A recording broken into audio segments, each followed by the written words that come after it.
دادا جان آپ کیا سوچ رہے تھے؟ انشاءاللہ العزیز وقت دور نہیں ہے، بنایا بھی مشائخ نے تھا، بچانا بھی مشائخ نے ہے۔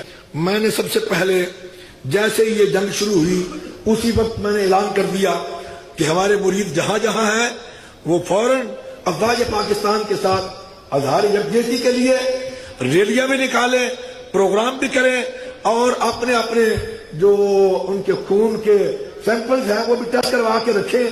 اس وقت آپ کو یہ دقت نہ ہو کہ آپ کا خون پازیٹیو ہے یا کیا ہے۔ تمام اپنے مریدین کو آج کے اس پلیٹ فارم سے یہ اعلان کرتا ہوں کہ جب بھی ان کو حکم دیا جائے گا، کوئی بھی مرید امیر ملت کے آستانے کا کوئی بھی بندہ پیچھے نہیں رہے گا، اپنی فوج کے شانہ بشانہ کھڑا ہوگا، جو ان کا حکم ہوگا اس کے مطابق عمل کرے گا۔ انڈیا کے ساتھ کون سی جنگ ہونی ہے؟ چوتھی۔ جس طرح کہ حضور کے دور میں 3 غزوات ہوئے اور چوتھا غزوہ جو تھا، چوتھی جنگ جو تھی وہ فیصلہ کن تھی۔ باقی نظام میں اہل اللہ کی تقرریاں ہو چکی ہیں۔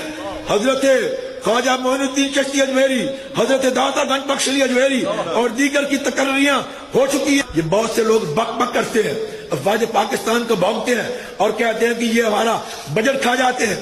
ان کو پتہ نہیں ہے کہ اگر آپ آرام کی نیند سو رہے ہیں تو یہ افواج پاکستان کی وجہ سے آپ آرام کی نیند سو رہے ہیں، کہ جو سیاچین پہ ہمارے جوان جس طرح سے پہرا دے رہے ہیں ان کے سروں سے بھی برف کی لڑیاں جو ہے ایسے بنی ہوئی ہیں کہ دنیا میں اگر عالم کفر کا کوئی مقابلہ کر سکتی ہے قوت اور طاقت تو صرف پاکستان ہے اور افواج پاکستان ہے۔ اور عوام الناس اور تمام جتنے بھی طبقات ہیں پاکستان کے اندر، ان کے اندر جو گیپ ہے اس گیپ کو دور کرنے کے لیے ہم نے اس میسج کو ہم نے قوم تک پہنچانا ہے کہ ہم سب من حیث القوم ایک ہیں، ہم ہجوم نہیں ہیں، تاکہ یہ ہم ایک میسج دیں دنیا کو کہ ہم ایک قوم ہیں۔